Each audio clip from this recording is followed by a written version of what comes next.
Hey there! Are you tired of having interactive games of flesh and blood? Sick of actually having time left between your rounds? And do you want everyone to love you and be your best friend? Well, if so, then I've got a strategy that's perfect for you.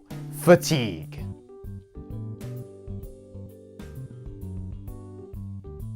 Fatigue is one of Flesh and Blood's most beloved strategies, where the goal isn't to actually play the game, it's to wait until your opponent can't anymore. Because why waste your time playing proactively when you can waste even more time by forcing your opponent to bang their head against the table?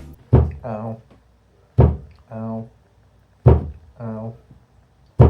See, there are two main ways that you can win at Flesh and Blood. The first is to actually outplay your opponent in a back and forth contest of skill, reducing their life to 0 before they do the same to you. But that's lame, so we'll just leave that to the turbo virgins. The other, cooler way to win is to slowly but surely grind both the cards out of your opponent's deck and the soul from their body at the same time. But Sloopdoop, I'm a big stupid idiot. How do I even start playing Fatigue? Well, I'm glad you asked, because playing Fatigue isn't as complicated as it may seem. In fact, in order to stop playing Flesh and Blood while playing Flesh and Blood, all it takes is a few easy steps. Let's go!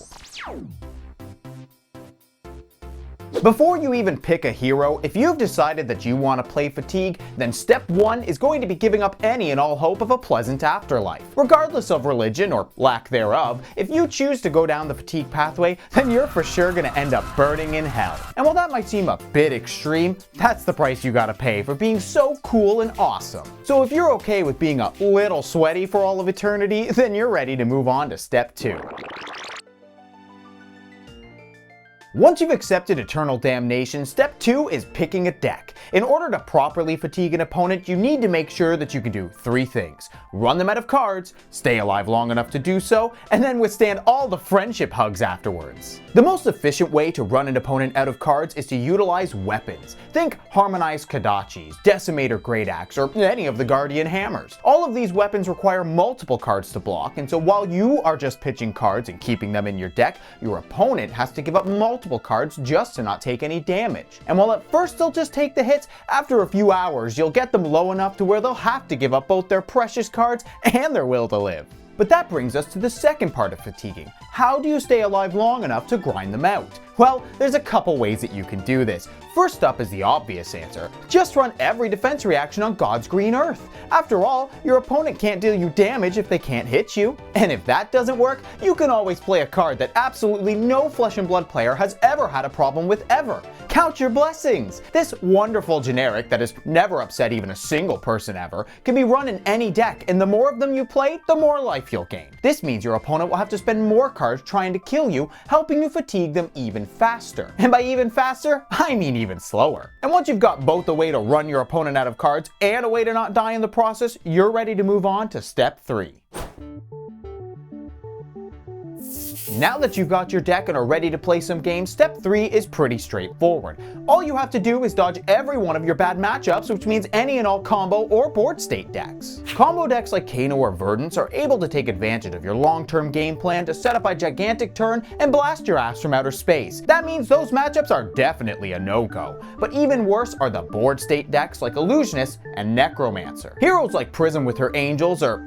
well, the rest are in living legend, but they're able to set up board states that, if left unchecked, will snowball out of control very quickly. As for Necromancer, well, they also get to use allies, and with cards like Moray Le Fay, it can be an absolute nightmare to deal with, because if you're trying to grind them out, then they have all the time in the world to add counters to all their own allies. If you can't deal with the board state, then you'll surely succumb to the tide of undead that they'll be throwing at you. But Sloopdoop, I'm such a complete moron, how do I make sure I don't pair into these bad matchups? Well, that's easy. First, you could try not losing to Gem Roulette like a total chump. But if that doesn't work, then all you have to do is go to your tournament organizer and tell them, no thank you, and they'll have to repair you into a favored matchup for being so polite. And that's a Sloopdoop Incorporated guarantee.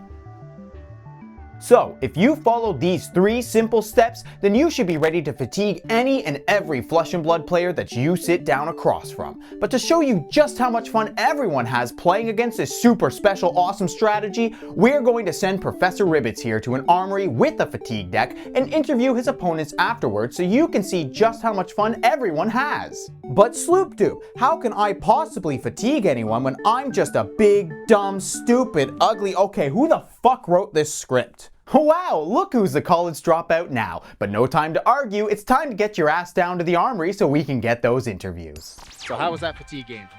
Fatigue game? Oh, it was awful. Basically just watching my opponent play solitaire for a good hour and a half. Yeah, that sucked. I think I'm done. Winning? I'm done. He's dead, man. He's dead. I don't want to see him. I don't want to see him. If I see him again, I'm done. Bye. Well, it sounds to me like Professor Rivet's made a few friends here tonight. Let's check in on how he's doing. And I couldn't have said it better myself. This was an idiot's guide to fatigue, and we here at Sloopdoop Incorporated hope that you found it informative. Thanks for watching, and thanks to all the patrons. Shoutouts to the super cool fatigue playing Giga Chads, Geeks First, Elixir, Vinny, John, Ty, Chemical, Bryant, Dark Memoria, and Big Hungry. Then we've got the Alpha Chads, Thomas, Zajima, and Aaron, and then there's the Super Chads, Thal, Cece, Ben, Yogbadoodles21, Scott, Kevin, and Wolf Shadowmancer. Thanks again as always, and stay fatigued, my friends.